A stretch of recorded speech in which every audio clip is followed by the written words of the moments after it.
So ఎవరైతే ఎక్స్పీరియన్స్గా try చేసి job తెచ్చుకున్న వాళ్ళు కానీ ఆర్ ఎవరైతే సాఫ్ట్వేర్ ఇండస్ట్రీలో ఒక కంపెనీ నుంచి ఇంకో కంపెనీకి స్విచ్ అయినప్పుడు కానీ ఒక 7 థింగ్స్ అయితే మాత్రం మీరు గుర్తుపెట్టుకోవాలండి. స్పెషల్గా మీ మేనేజర్స్ ఆర్ టీమ్ లీడ్తో డిస్కస్ చేసేటప్పుడు వీటిని మాత్రం అసలు చెప్పకుండా ఉంటే బెటర్. ఇలాంటివి కానీ మీరు మీ మేనేజర్స్తో ఆ టీంలో మీ సుపీరియర్స్తో మాట్లాడితే మాత్రం సో మీ మీద ఉన్న ట్రస్ట్ కానీ ఆ కాన్ఫిడెన్స్ కానీ కూడా వాళ్ళు మేనేజర్స్ లాస్ అవుతుంటారు. అందుకే మనం ఈవెన్ స్మాల్ సెంటెన్స్ అయినా సరే అవి చాలా బిగ్ ఇంపాక్ట్ అయితే చూపిస్తుంటాయి. సో మనం చాలా జాగ్రత్తగా ఉండాలి టీమ్ లీడ్ అండ్ మేనేజర్స్తో మాట్లాడుతున్నప్పుడు.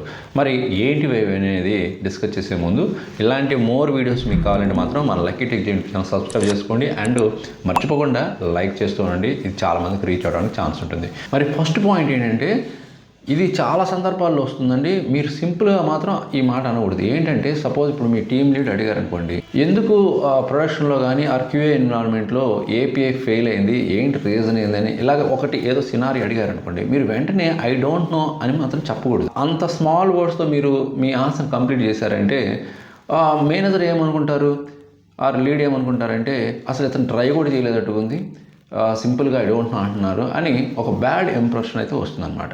మరి ఎలా చెప్పాలి దీన్ని అంటే currently I'm not sure, I check logs, I can see 401 errors, so next I will verify token configuration and reproduce locally, I will update you in 30 minutes. ఇంకా సింపుల్గా చెప్పాలంటే I'm not sure yet but I'm checking now, I will update you by the end of the day. అంటే ఇలా చెప్పారంటే ఇతను try చేస్తున్నాడు ప్రాబ్లంకి అని కొంత ట్రస్ట్ మేనేజర్కి కానీ లీడ్కి కానీ కొంత ట్రస్ట్ అనేది ఉంటుంది.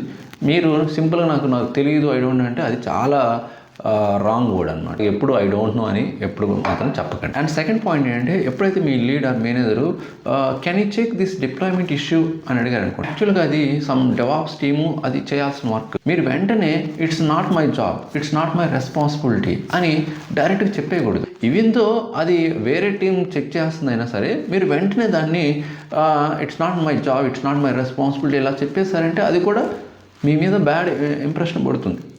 మరి దాన్ని ఎలా చెప్పాలంటే I will check from my side quickly, I can verify logs and application health but DevOps team may need to fix pipeline, so I will coordinate with DevOps team. ఈ విధంగా answer చేస్తే అప్పుడు మీకు ఎలాంటి problem అయితే ఉండదు. Third ఏంటంటే మీ manager కానీ లీడ్ కానీ మీకు ఏదో ఒక బగ్ ఫిక్స్ చేయడానికి ఒక టాస్క్ ఇచ్చున్నారనుకోండి, అది అడిగారు అనుకోండి, ఎప్పటికీ అవుతుంది ఈ బగ్ ఫిక్స్ చేయడం, ఏమైనా రెడీ అయిందా అని అడిగారు అనుకోండి, మీరు వెంటనే నేను ఒక 10 minutesలో చేసేస్తాను, నేను 15 minutesలో చేస్తాను, లేకపోతే 30 minutes కంప్లీట్ అయ్యి మీకు సబ్మిట్ చేస్తాను అలా చెప్పకూడదు వెంటనే.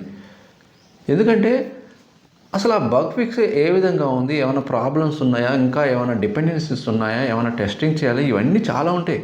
మీరు వెంటనే బ్లైండ్గా నేను 10 minutesలో ఆర్ 15 minutesలో సబ్మిట్ చేస్తాను చెప్పకూడదు. దానికి మీరు ఆన్సర్ ఎలా చేయాలంటే చెప్పి ఆ ఇన్ టైంలో ఆ 10 to 15 minutesలో కానీ మీరు సబ్మిట్ చేయలేదు అనుకోండి, ఏమవుతుంది అసలు ఇంకా మిమ్మల్ని మళ్ళీ ట్రస్ట్ చేయగలుగుతారా? మీరు ఎంత మంచి టాలెంట్ పీపుల్ అయినా ఎంత మంచి వర్క్ చేసినా కూడా ఆ ఒక్క మాటతోనే ఆ ఒక్క రోజులోనే మీకు బ్యాడ్ ఇంప్రెషన్ పడిపోతారు. సో అందువల్ల మీరు దాన్ని ఎలా చెప్పాలంటే let me check quickly, there are dependencies with database and user interface, I will confirm estimate in 20 minutes, it can take 2 to 3 hours including testing. So ఇలాగ మీరు చెప్పాలి. ఎందుకంటే దానికి చాలా రీజన్స్ ఉండొచ్చు. యూనిట్ టెస్టింగ్ ఫెయిల్ అవ్వచ్చు, or one more service impact కావచ్చు, or మీకు డిప్లాయ్మెంట్ అప్రూవల్స్ రావడానికి టైం పడుతుంది. ఇలాగా మీరు 10 minutes అనుకున్నది 2 to 3 hours పట్టొచ్చు.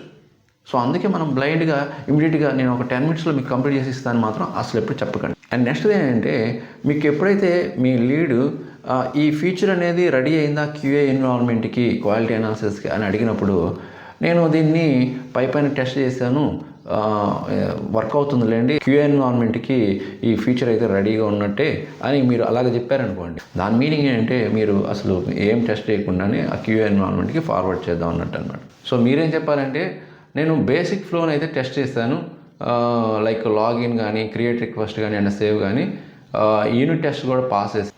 సింపుల్ అని చెప్పాలంటే I tested key scenarios, I will complete remaining test and I will update. So you can say in simple line as well. And next ఏంటంటే ఇది కూడా చాలా ఇంపార్టెంట్. ఎప్పుడైతే మీ అప్లికేషన్ ప్రొడక్షన్లోకి వెళ్ళిన తర్వాత సంథింగ్ ఏదన్నా మీ టీమ్ లీడ్ అడిగారు మిమ్మల్ని, ఏంటి అప్లికేషన్ని ప్రొడక్షన్లోకి డిప్లాయ్ చేయగానే ఈ సైట్ అనేది డౌన్లోకి వెళ్ళిపోయింది, ఏంటి రీజన్ అని అనగానే మీరు వెంటనే ఇది నా ఇష్యూ కాదు, నా కోడ్ అయితే ప్రాపర్గా ఉంది, నా మిస్టేక్ ఏం లేదు, ఇలాంటివి మాత్రం అనకూడదండి. సో మీరేం చెప్పాలంటే let's check the deployment timeline, I will compare logs before and after release, I will also validate if my change touch this model, if needed we can roll back quickly. So అలా మీరు చెప్పాలి. ఎందుకంటే sometime అప్లికేషన్ని ప్రొడక్షన్లో deployment చేయగానే ఎందుకు site డౌన్లోకి వెళ్తుంటే దానికి చాలా ట్రిగర్స్ ఉంటాయి, రీజన్స్ ఉంటాయి. ఏంటంటే కాన్ఫిగరేషన్ మిస్ మ్యాచ్ కావచ్చు, డేటాబేస్ మైగ్రేషన్స్ ఇష్యూ రావచ్చు, క్యాషే ఇన్వాలిడేషన్స్ రావచ్చు, ఇలాగా చాలా రీజన్స్ అయితే ఉంటాయి. సో అందువల్ల మీరు బెటర్ ఏంటంటే ఫిక్స్ చేయాలి ఫస్ట్. అండ్ నెక్స్ట్ ఏంటంటే మీరు సింపుల్గా ఎప్పుడన్నా ఏదన్నా మీ లీడ్ కానీ మేనేజర్ కానీ అయినప్పుడు ఏంటి నీ ప్రాసెస్ ఏంటి, ప్రోగ్రెస్ ఏంటి అని అయినప్పుడు వెంటనే నేను స్ట్రక్ అయిపోయాను, ఐఎమ్ స్ట్రక్ అని సింపుల్గా చెప్పకూడదు. మీరు ప్రాపర్గా డీటెయిల్స్ చెప్తే ఏంటనే సొల్యూషన్ అతను చెప్తారు. సింపుల్గా this is bad time for this week, I have struck అని సింపుల్గా చెప్పకూడదు. ఎక్కడ ఏ సిచ్యువేషన్లో స్ట్రక్ అయి ఉన్నారో అది చెప్తే ఫలానా ఎక్స్ బగ్ దగ్గర, ఎక్స్ ఎర్రర్ దగ్గర, లేకపోతే ఎక్స్ కాంటెక్స్లో వై పర్సన్ నాకు సపోర్ట్ చేయలేదని, ఇలాగే మీ ఎన్విరాన్మెంట్ మీరు ఏవైతే ఛాలెంజ్ ఫేస్ చేస్తున్నారో అవి ప్రాపర్గా ఎక్స్ప్లెయిన్ చేస్తే అతను సొల్యూషన్స్ అయితే చెప్తారు. సో మీరు ఇలా చెప్పొచ్చు సింపుల్గా, I'm blocked due to permission issues, I tried to fix, need your guidance on access and gateway. And next ఏంటంటే ఇది కూడా చాలామంది ఇలాగా క్వశ్చన్ రైజ్ చేస్తుంటారు అండ్ లీడ్స్ దగ్గర, మేనేజర్స్ దగ్గర, క్లయింట్స్ దగ్గర బ్యాడ్ ఇంప్రెషన్ తెచ్చుకుంటారు. సపోజ్ ఇప్పుడు క్లయింట్ ఇలా అడిగారు అనుకోండి, నాకు ఈ డేటా అంతా కూడా ఎక్సెల్లోకి ఎక్స్పోర్ట్ చేయండి, అది కూడా 5 డిఫరెంట్ ఫార్మాట్స్లో అన్నారు అనుకోండి, వెంటనే మనం లీడ్తో కానీ మేనేజర్ ఇలా అనకూడదు. ఏంటి క్లయింట్స్ ఇలా అడుగుతున్నారు, ఇప్పుడు డిఫరెంట్ ఫార్మాట్స్ ఎందుకు ఎక్స్పోర్ట్ చేయడానికి డేటాని ఎక్సెల్లోకి, ఓకే ఏమన్నా క్రేజీ పర్సనా ఏంటి అని ఇలాగ మాత్రం అనకూడదు. మీరు ఎలా చెప్పాలంటే okay but it will increase the development and testing time, also performance risk if data is huge. I suggest you start with 2 formats now and remaining in the next sprint. So అలా చెప్తే మనం కొంచెం safe జోన్లో ఉంటాం. అంతేగాని మనం ఇష్టం వచ్చినట్టు మనం మాట్లాడటానికి స్మాల్ సెంటెన్స్ అయినా మనం యూజ్ చేసామంటే మాత్రం మనకి బ్యాడ్ ఇంప్రెషన్ అవుతుందండి. ఓకే, సో మీలో ఎవరైనా సరే ఇలాంటి ఇష్యూస్ ఎక్కడైనా మీరు ఫేస్ చేసి ఉంటే కామెంట్ రూపంలో తెలియచేయండి. అండ్ కంటెంట్ వస్తే లైక్ చేసి మీ ఫ్రెండ్స్ కూడా షేర్ చేయండి. ఇంకొక మంచి యూస్ఫుల్ కంటెంట్స్ మళ్ళీ కలుద్దాం. Thank you.